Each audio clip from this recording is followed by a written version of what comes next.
বলে আলহামদুলিল্লাহ। সবাই বসে পড়েন, কেউ দাঁড়িয়ে থাকবেন না, কারণ যা বসার জায়গা নেই, আপনার দাঁড়িয়ে আছেন। মাশাআল্লাহ, পরিবেশটা খুব সুন্দর লাগছে। আল্লাহ তাআলা আপনাদের সকলের হায়াতে বরকত দিন। জোরে বলুন আমিন। সবাই বলুন আমিন। নারায়ে তাকবীর, আল্লাহু আকবার। আমার কি আলোচনা শেষ করে দেব না, একটু চলবে? তাহলে কি সময় ইচ্ছা আছে আপনাদের? কথা বলেন আছে? আর 5 মিনিট ইনশাআল্লাহ, 5 থেকে 10 মিনিট আপনার সময় নেব না। আমাদের পরবর্তী আলোচক যিনি আছেন মুহতারাম বাবা সাদিকুর রহমান আনসারী, আমার বন্ধু মানুষ, অত্যন্ত কাছের মানুষ, হৃদয়ের মানুষ। তিনি ইনশাআল্লাহ আলোচনা করবেন, তার মতো আলোচনা। আর একটা সময় দিবেন তো আমাকে ইনশাআল্লাহ? পরিবেশটা ঠান্ডা করে সময় দিবেন তো ইনশাআল্লাহ? সবাই জবান করে বলেন আল্লাহু আকবার। আরেকবার আওয়াজ করে বলেন আল্লাহু আকবার। মাশাআল্লাহ, পরিবেশ ঠান্ডা হয়েছে, একটা কথা বলি। তাহলে আমাদেরকে 1 নম্বর আল্লাহ বলেছেন মুকাদ্দাসি বুয়ুতিকুল্লাহ, তোমরা তোমাদের ঘরে থাকো মহিলারা, তাহলে বাইরে যেও না জাহিলি সমাজের নারীদের মতো। তাহলে জাহিলি সমাজের নারীরা যেভাবে অবহেলিত হয়েছে, লাঞ্ছিত হয়েছে, অপমানিত হয়েছে, তোমরা সেটা লাঞ্ছনার শিকার হবে। আমার বন্ধুরা, আমরা এখন পবিত্র হতে যাই, আমরা যাই পবিত্র হতে, আমরা যখন আমরা যাই তখন আমাদের মনে পড়ে যায় পবিত্র হতে। আমরা যখন যাই তখন আমরা বাইতুল্লাহ শরীফের পূর্বোত্তর কর্নারে আমরা দেখতে পাই মারকাজুস শরীফা। ওই মারকাজুস শরীফাতে যাদেরকে কবরস্থ করা হয়েছে, জাহিলি সমাজে যত বাচ্চা মেয়েদেরকে কবর দিয়েছে, ওই জায়গাটা এখনো পর্যন্ত দেখা যায়। ওই জায়গাটা মনে হয় যে না, পৃথিবীর জীবনের সত্যতা বলতে কিছুই ছিল না। মানুষের প্রতি মানুষের কোনো মায়া ছিল না, মহব্বত ছিল না, ভালোবাসা ছিল না। এই জন্য পরিবেশ থেকে বাঁচতে হবে। মা বোনদেরকে থাকতে হবে, ধর্মের শিক্ষা মা বোনদেরকে দিতেই হবে। বন্ধু, নারীদেরকে আল্লাহ সম্মানিত করেছেন, মর্যাদা করেছেন। রাসূলুল্লাহ সাল্লাল্লাহু আলাইহি ওয়াসাল্লাম বলেছেন, তোমরা মেয়ের পিতাদেরকে গালি দিও না, কারণ আমি রাসূলুল্লাহ বলেন মেয়েদের পিতা। সুবহানাল্লাহ, আল্লাহ হাবিব বলেছেন মেয়েদের পিতাদেরকে গালি দিও না, মেয়ের বাবাদেরকে গালি দিও না। আল্লাহ হাবিব সাল্লাল্লাহু আলাইহি ওয়াসাল্লাম বলেছেন, তোমরা যখন ঘর থেকে বাহির থেকে ঘরে আসবা, বাহির থেকে ঘরে আসার পরে তোমাদের জন্য দায়িত্ব হবে ইত্যাদিমান দাও, তোমাদের ঘরের মধ্যে যে সকল মেয়েরা আছে মেয়েদেরকে দিয়া তোমরা যে সামগ্রী আনবে তা বন্টন করা শুরু করে দাও। চকলেট আনেন বা আপনি বিস্কিট আনেন, চা আনেন, পকেটে করে মেয়েদেরকে আপনি আগে দিবেন, যেটা সুন্নাহ। জোরে আল্লাহু আকবার। এই জন্য আমার বলবো, মহিলাদেরকে পর্দা করে আমাদের জন্য পর্দার বিধান আল্লাহ দিয়েছেন। আমরা পর্দায় থাকবো, মহিলাদের দিকে বেগানা নজরে, মা বোনদের দিকে বেগানা মহিলাদের দিকে আমরা তাকানো কোনো জায়েজ নাই, শরীয়ত আমাদের কোনো অনুমোদন দেয় না। তারপর আল্লাহ বলেছেন দুনিয়ার সব মহিলাদের জন্য, পুরুষদের জন্য আল্লাহ বিধান আল্লাহ দিলেন। আল্লাহ তাআলা বলেন, ওয়ালা তাবাররাজনা তাবাররুজাল জাহিলিয়াতিল উলা ওয়া আকিমুস সালাতা ওয়া আতিনাজ যাকাতা ওয়া আতিউল্লাহ ওয়া রাসূলা। আল্লাহ বলেন, তোমরা নামাজ কায়েম করবে, তোমরা সালাত কায়েম করবে, সালাত কায়েম করবে, সালাত কায়েম করবে, তোমরা সালাত কায়েম করবে, নামাজ কায়েম করবে, তোমরা ওয়া আতিনাজ যাকাত, তোমরা যাকাত আদায় করবে, ওয়া আতিউল্লাহ ওয়া রাসূলা, তোমরা আল্লাহ তাআলা আনুগত্য করবে, রাসূলের আনুগত্য করবে। তারপর আল্লাহ তাআলা ভাইদেরকে লক্ষ্য করে বলছেন, ও নবীর পরিবার, তোমাদের জন্য আমার বিধান, ليذهب عنكم الرجس أهل البيت ويطهركم تطهيرا।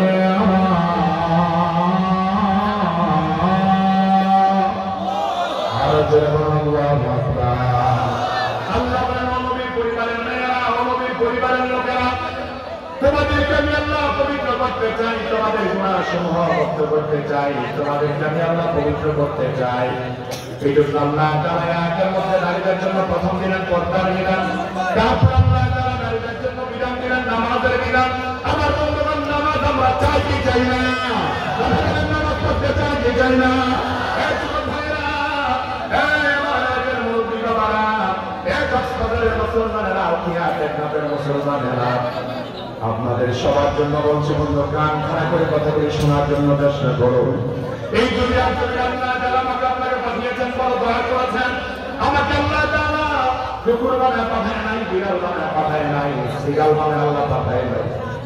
আমার আল্লাহর বড় দয়া, মালিক আমাদেরকে মানুষ বানায় পাঠালেন। যদি আল্লাহ তাআলা কুকুর বানায় পাঠাতেন, আমরা কিছুই করার ক্ষমতা ছিল না। যদি আল্লাহ তাআলা বিড়াল বানায় পাঠাতেন, তাও আমরা কিছুই করার ক্ষমতা ছিল না। যদি কুকুর বানায় পাঠাতে পেটের ক্ষুধার যন্ত্রণা মানুষের দ্বারা দ্বারা যাইতাম, মানুষের দুয়ারে দুয়ারে ফিরতাম। মালিক আমাদেরকে কানায় দিত, দূর দূর করে কানায় দিত, আরেক মালিকের দুয়ারে গিয়ে দাঁড়াতাম। আমাদেরকে পেছলা গাছরে মালিক কানায় দিত, সারা রাত ক্ষুধার যন্ত্রণা নিয়ে সটফট সটফট করত।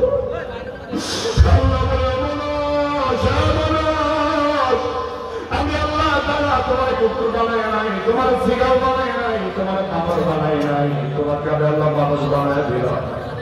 আশরাফুল মাখলুকাত বানালাম, শুধু তাই না, শ্রেষ্ঠ নবীর শ্রেষ্ঠ উম্মত বানায় দুনিয়ার জীবনে পাঠাই না। আমি আল্লাহ তোমার কাছে 24 ঘন্টার সময়টা 24 ঘন্টাই তোমার কাছে চাই না, কারণ তোমার কাছে আমি আল্লাহ চাই না বান্দা 23 ঘন্টার সময় তুমি নিজের জন্য দাও, ফজরের সময় হলে 10 মিনিট সময় তুমি আমার জন্য দাও, জোহরের সময় হলে 15 মিনিট সময় তুমি আমার জন্য দাও, মাগরিবের সময় আসরের সময় হলে মাত্র 10 মিনিট দাও, মাগরিবের সময় তুমি 10 মিনিট আমাকে দাও, এশার নামাজের সময় তুমি 20 মিনিট সময় আমাকে দাও। ওরে বান্দা সারা দিনে মাত্র 1 ঘন্টা সময় তুমি আমার জন্য দিয়া দাও। যদি 1 ঘন্টা সময় দিতে না পারলে বান্দা, ওয়ায়মা আল্লাহ তাআলা বলেছেন ওয়ায়মা ইয়াদউ কুল্লু নাসিন বিমামিহিম, আল্লাহ বলেছেন কিয়ামতের ময়দানে আমি আল্লাহ তাআলা দুনিয়ার সব মানুষদেরকে বলবো তোমরা আমাকে সিজদা দাও, তোমরা আমাকে সিজদা দাও। যারা দুনিয়া আমাকে সিজদা করতে পারে নাই, তারা সিজদাও দিতে পারবে না, তারা উল্টা করে থাকবে। আমি আল্লাহ তাআলা তাদেরকে সিজদা দিতে দিব না, সিজদা দিতে দিব না। আল্লাহ বলেন যারা আমাকে সিজদা করেছে দুনিয়ায়, তারাই সিজদা দিতে পারবে কিয়ামতের ময়দানে।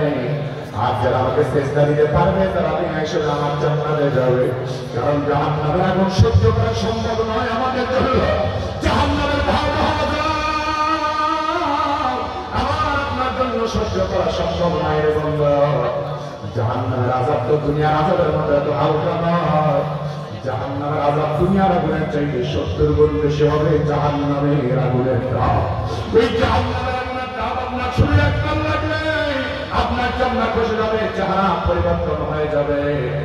জাহান্নামের আগুনের তাপের কারণে আপনি অস্থির হয়ে যাবেন, পেরেশান হয়ে যাবে, সেখান থেকে আপনার বের হওয়ার কোনো রাস্তা নাই, জাহান্নাম থেকে মুক্তির কোনো ফায়সালা নাই। এই জন্য জাহান্নামের আযাব আমরা সহ্য করতে পারবো না। আমরা জান্নাতে যেতে চাই, যদি জান্নাতে যেতে হয় জান্নাতের দরজার চাবি হলো নামাজ। ওই জান্নাতের দরজার চাবি নিয়ে আল্লাহর দরবারে হাজির হতে আমরা চাই কি চাই না? বলি আল্লাহ, আওয়াজ করে আল্লাহকে ডাকতে বলি আল্লাহ, আরেকটু প্রাণ ধরা কণ্ঠ আওয়াজ দেওয়া বলি আল্লাহ। তুমি তাকে দেখো, তোমার বাংলার এক প্রান্তে বসে মাওলা হাজার হাজার জনতা নিয়ে আমরা হাত তুলেছি, আমরা বড় গুনাহগার, গুনার আসামি বলুন।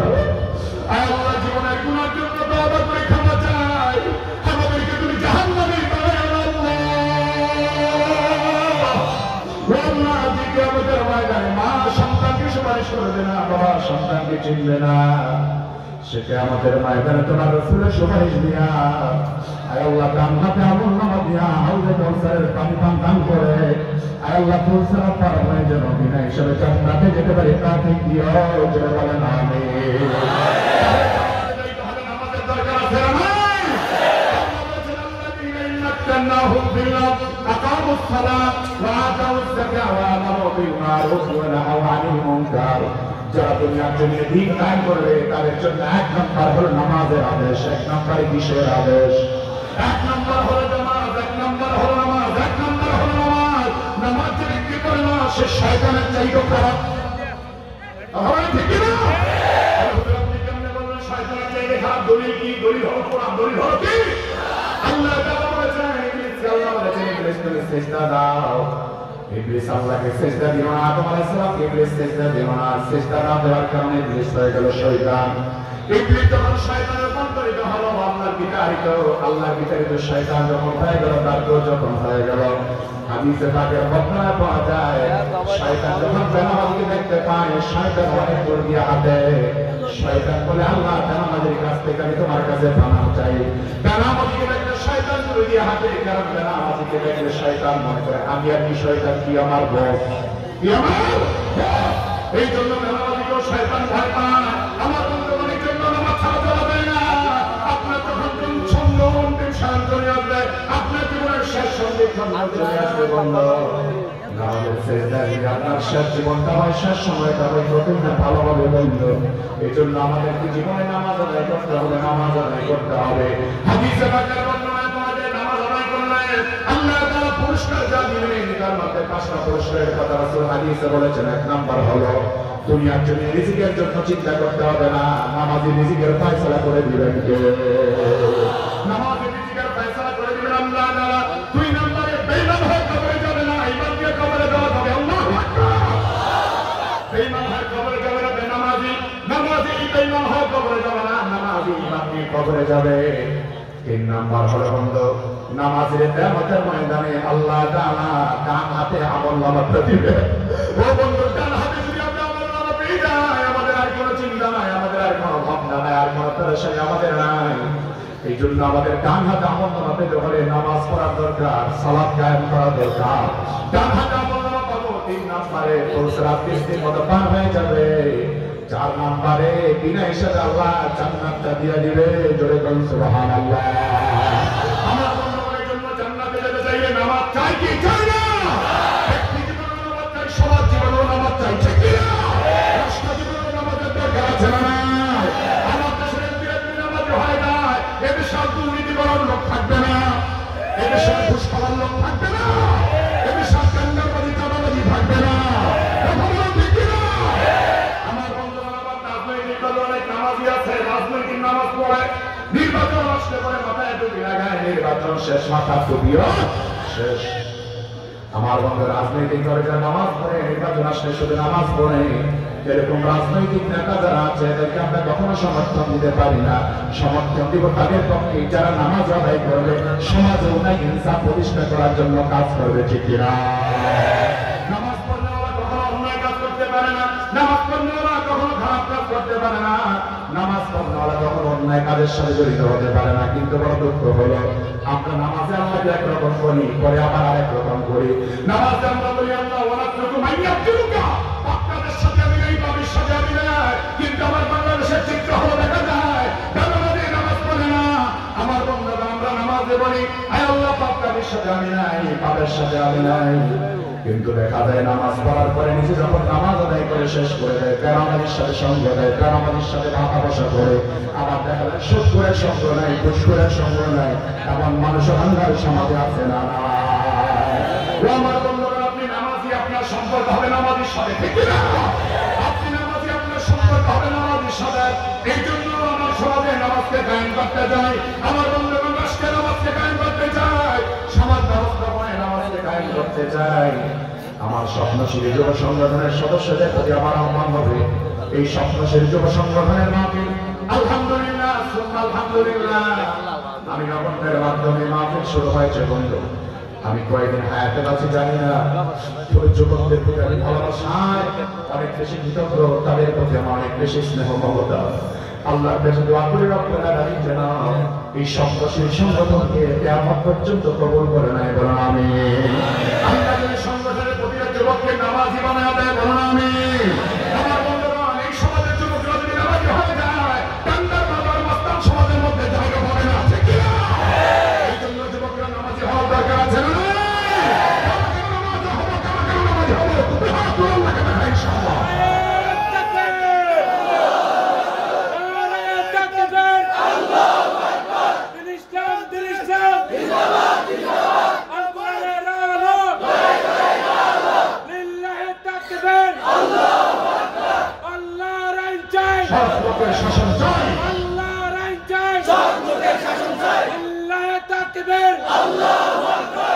আমার বন্ধুরা আমাকে পয়েন্ট দেওয়া হয়েছে কয়েকটা, এই জন্য ঘুরে গেলে অপকল্প করে বলছে আপনারা বিরক্ত হচ্ছেন না তো?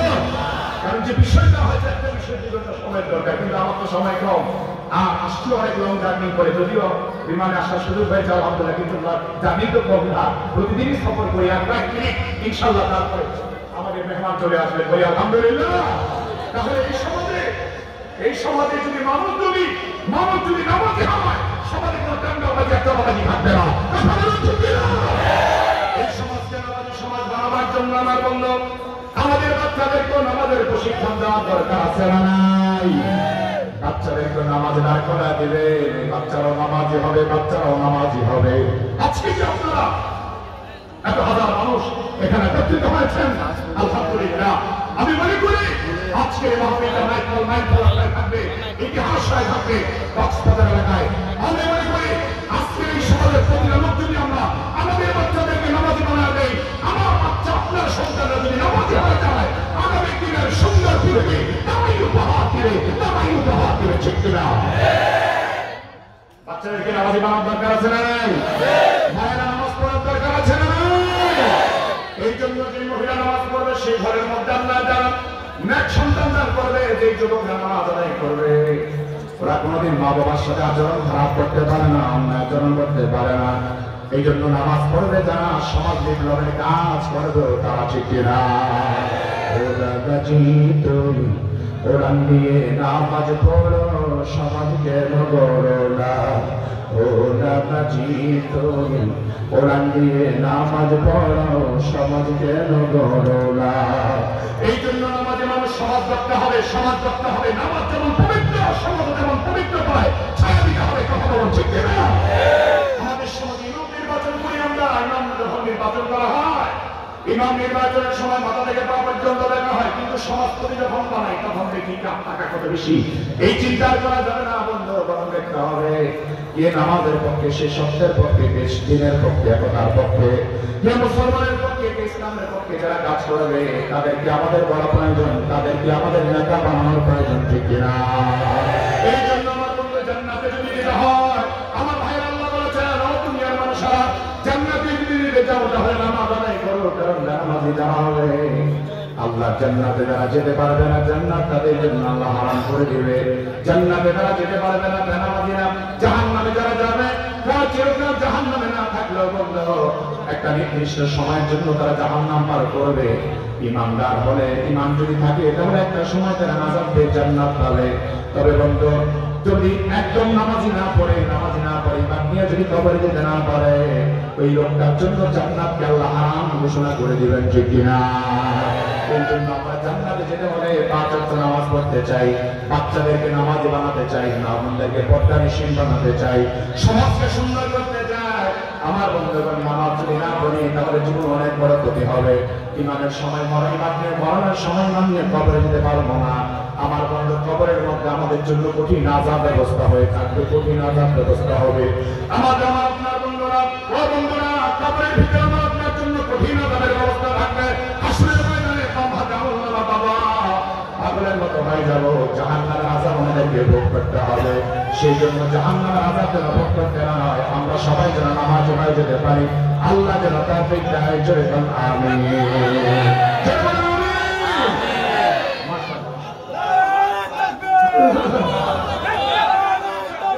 আমরা সন্তানি মাশাআল্লাহ, আমি স্লোগান দিচ্ছি, আপনারা আমার সামনে দিবেন। নারায়ে তাকবীর, সবাই নারায়ে তাকবীর, নারায়ে তাকবীর। বলি আলহামদুলিল্লাহ। আজকে মাহফিলের প্রধান মুফাসসির মাওলানা মুরাদ সাদিক রহমান আজাদ সাহেব এসেছেন, বলি আলহামদুলিল্লাহ। আমি আলোচনা শেষ করে দিচ্ছি, আপনি 1 মিনিট সময় দিব, আমার ভাই তারপরে আলোচনা শুরু করবেন। তাহলে আমার বন্ধু, আল্লাহ বলেছেন নামাজ কায়েম করতে হবে। মহিলাদেরকে আল্লাহ বলেছেন পর্দার কথা বা নামাজের কথা। নামাজি মানুষ পর্দা করবে, পর্দাওয়ালা মানুষ নামাজ পড়বে, কথা বলে, ঠিক না? এই সব বিধান যদি আমরা কায়েম করতে পারি, বাস্তবায়ন করতে পারি, সমাজ সুন্দর হবে, আমার দেশ সুন্দর হবে, পাক-মুক্ত বাংলাদেশ হবে। এই জন্য আমরা সমাজকে সুন্দর করতে চাই, সবাইকে আল্লাহর জান্নাতে যেতে চাই, কথা বলেন, ঠিক কিনা? আমি তো জানি না পাবো কি পাবো না, আল্লাহ তোমার দেয়া সেরা জান্নাত। আমি তো জানি না পাবো কি পাবো না, আল্লাহ তোমার দেয়া সেরা জান্নাত। আমি শুধু জানি নরকের অগ্নি সইতে পারবো না কোনদিন। আমি তো জানি না পাবো কি পাবো না, আল্লাহ তোমার দেয়া সেরা জান্নাত। আমি তো জানি না পাবো কি পাবো না, আল্লাহ তোমার দেয়া সেরা জান্নাত। আল্লাহ সেরা জান্নাত আমাদেরকে দেয়, বলুন আমিন। আমার ভাইয়েরা, শেষ কথা বলছি, হাদিসে পাকে রাসূলুল্লাহ সাল্লাল্লাহু আলাইহি ওয়াসাল্লাম জন্য 4টা বিশেষ আমলের কথা বলছেন। 1 নাম্বার, আইয়ুমা মুআতিন ইদা সাল্লাত খামসাহা, যে মামুনেরা পাঁচ ওয়াক্ত নামাজ পড়ে বলেন কয়েকটা?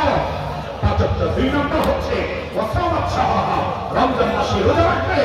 তিন নম্বর ওয়াহসানাত ফারজাহা, যে মহিলা পর্দায় থেকে সতীত্বের হেফাজত করবে।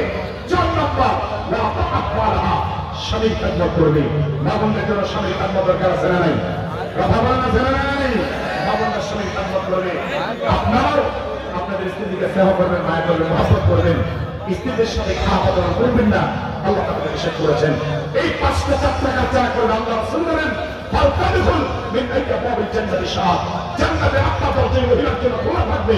যেই দরজা দিয়া খুশি, ওই দরজা দিয়া মহিলা আল্লাহর জান্নাতে ঢুকবে। জয় করে সুবহানাল্লাহ। আমার ভাইরা কথা শেষ করে দিচ্ছি, এখনই শেষ করে দিবেন ইনশাআল্লাহ।